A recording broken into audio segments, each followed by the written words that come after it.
So, Nerine, Hello. how is Edinburgh for you? How are you doing here with all your decisions that you're having to make? Decisions. How's it all going?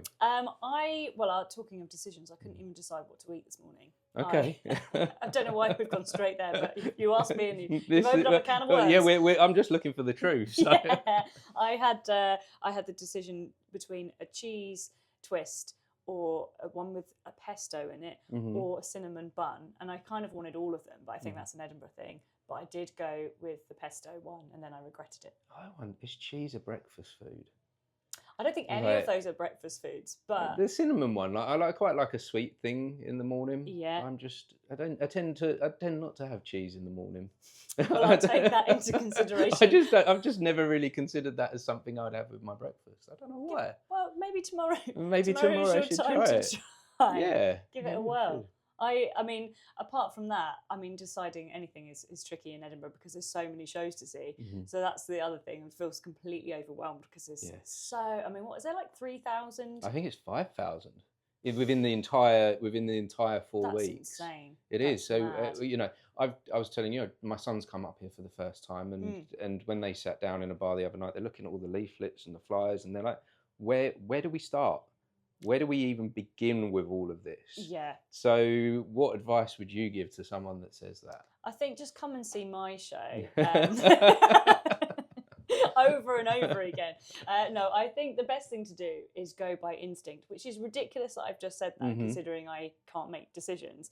But I think sometimes you do just get a feeling when you look at something, you go, oh yeah, I like the look of that. Yes, yeah. And to just trust your gut with it. Because even if it's a good show or it's not, you're going to have an experience, aren't you? That, I remember going to see some really wacky shows in Adelaide Fringe a couple of years ago, and they were shows that I would not have considered going to normally, but because I really wanted that Fringe experience, and I think that's what I kind of want to bring back, is just taking a punt on something and going for it, because there's maybe we overanalyze it too much. We put too much weight on everything, don't we? Yeah, I think so. And also, I don't know if you're finding this, but a lot of people are coming up to the Fringe having had decided which shows they're going to go. I've got a couple of friends who've got spreadsheets, and they're amazing. They've got their life like sorted. They've got spreadsheets. This is the time, this is the locations, which is brilliant. That's one way of doing it. So that's a good suggestion too. But I also like those people that are coming along going, I don't know what to see, and just wandering around. But I think there's more adventure in the spontaneity. Yeah.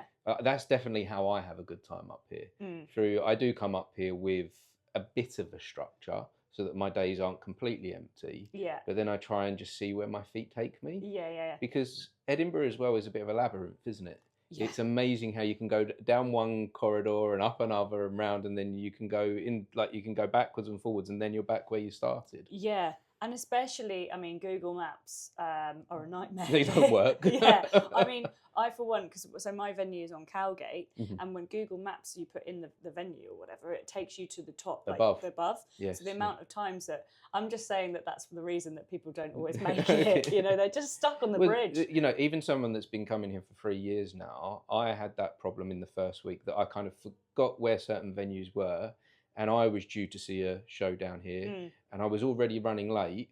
And then all of a sudden, I'm at Sainsbury's above, and I'm like, "But it's not here." It's not here. Yeah. And I'm like, "There's no time. That's another 15 minutes for me to get now back down below because Google Maps took me to the wrong." Yeah. I think that's the thing, is that if you are one of those people that has decided these are the shows I'm going to come up and see ahead of coming here, just look at where the locations are. Yeah. Because I did that. I remember thinking, I've got it all under control, and I, for the first time ever, tried to be really clever about my bookings, and then realised it was a half an hour walk, and I only had 20 minutes. Yeah. I've never ran so fast, and I was sweating profusely when I got there, and I just sat in the audience sort of shaking. Right. I was like, I want to have fun, but this is too stressful. So you mentioned the decisions there. Your show is all about decisions, and you mentioned about taking that feeling that you have within your gut. Have you found a way, as Edinburgh, as the Fringe, taught you in any way how to listen to that gut feeling? Do you know what? Actually, yes. I'm surprised. I was about to try and be funny. I was like, oh no, actually. But weirdly, this particular Edinburgh I found really useful, because I think at the beginning I was just thinking there's bits of the show that I really like and there's bits that aren't quite right, and I was like, how do I fix that? And because it's a work in progress, I just thought, right, I'm going to do what I wanted to do, which was try new things and use the Fringe to do that, because I think there's a tendency to come up to the Fringe having needed to have got this polished show that's everything's perfect and you're ready. But I just thought, no, I'm going to try and mix it up. And I'm trying to listen to my gut to say, no, that bit didn't work, but how can I do that? And then I changed a big section of it, and that kind of felt better. And then ever since then, I've started going, okay, maybe just listen and trust that a little bit more, take that bit out, put that bit in, try that way around. And I think it definitely has taught me to learn to trust my my instinct a little bit more. So this is a good place, I guess, to have a little bit of freedom in what you're doing. I think the type of audience that you're going to find here is going to be more kind towards you playing, more kind towards you doing a work in progress. Whereas, if you try and do a work in progress in London, that can be a lot harder, the audience there, than what is here. I think what you're getting here is an honest audience, because a lot of the time, if you do a work in progress in London, sometimes you find that a lot of your friends are coming along to those shows, and they're just going to say, "Oh, you're great, keep going, keep going." I'll go home and go, "That was the worst thing I've ever seen." And I think in Edinburgh, they are an honest crowd. In a nice way. You can definitely go, "Yeah, that bit didn't work," or "That bit did." And I think when I came up a couple of years ago, I was really reluctant to try. I think as in to try new things. Or when I did, I felt like, oh, you shouldn't, because I've got a finished show and that's what the show should be. And I was sort of scared of doing that. And I think it is actually quite an important place to feel like you can be a bit more free, because that's what the whole point of the Fringe was in the first place. Yeah. By doing a work in progress, you're taking it back to the basics. You're taking it back to the real reason, because that's one of the big complaints of this place, that it's become too commercial. That it's become about bringing the tourists in, which is great for the local economy here, and that's what the people of Edinburgh want, is to bring the money in. But it started off as a place of experimentation and trying new work, and I think that this is a really important thing that we continue to keep alive here. So what's the dream moving forward then with this work in progress? We're halfway through your run at the moment, but if we try and go past that, what's next for you then? Oh, I don't know. No, I'm joking. You've got no idea. Well, I'm not sure. Good question. Basically, my idea was that I'd come up here, try a bunch of stuff out, see what sticks, what I like.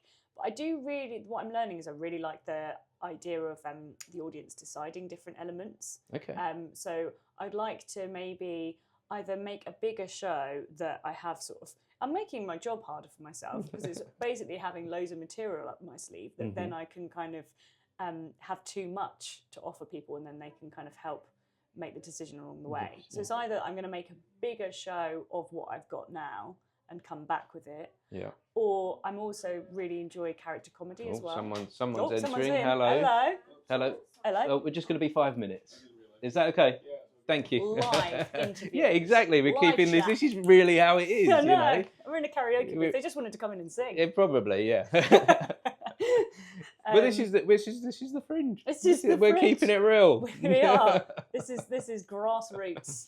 Basically, I think it's either I make a bigger show than what I have, but because I liked doing stand-up and I also like character comedy, there is an idea in my head of maybe just doing a show of just one character that I really like, and just sort of going rogue and doing something completely different. So basically, I'll be back, as Arnie says, in a bigger and bolder way is my plan. So it sounds to me like a sort of stand-up, choose your own adventure story. Is that kind of the way that when you say you're going to have lots of different material and it's going to go in different directions, is that essentially how it would work?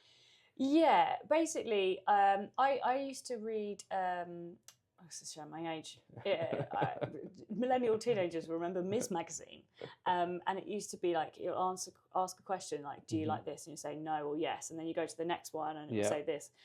In my mind, that's what I wanted the show to be. It's going to take you all different ways, different places, and then therefore the show could be different the next time someone comes. But I also really enjoy, because my life is ridiculous, as most people's are anyway, but my upbringing and the true stories that I've got, including like some decisions that I've made throughout life, I think are quite nice to sort of connect it all together with stand-up. Yes. So I'm really enjoying finding my feet with that as well. So that's why I kind of go, well, actually the theme does lend itself to just being a bit of everything. Yeah. In a way. Yeah. So I'm enjoying that. You sound like you're in a real moment of discovery here. Yeah. It's all happening. It's all happening, and it looks like the path in front of you is going to be really interesting. Well, as we wrap this conversation up, as we know some people want to come in here and do some singing. So you know already that I'm on this little bit of a quest here where I'm asking people for a question to take on to the next person. And so I've asked you a question before, and that moved me forward.